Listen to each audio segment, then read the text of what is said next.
there's something clattering. If a customer complains of noises in the SLK, look first if the seals of the Vario roof and the windbreak frame are dry or dirty. If this is the case, take a look at this document and oil the seals.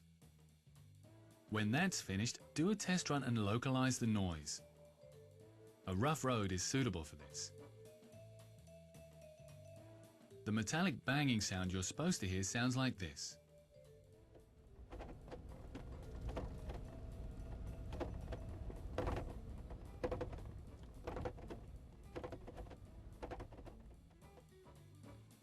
The following should be done to get rid of the noise. Open the roof, remove the sun visors and the paneling from the frame of the windshield.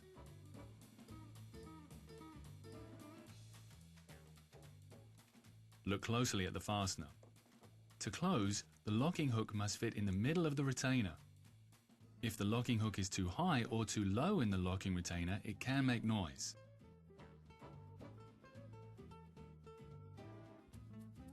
To set the right height, pads are used.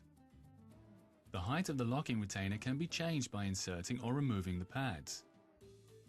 Attention, only the internal screw may be corrected in the locking retainer. The external screw adjusts the height of the front Vario roof to the windbreak frame. Here nothing may be changed. Do this on both sides. Finally, the hex nut is tightened with 10 Nm of torque. And finally, the compulsory test run. Well, are the noises gone?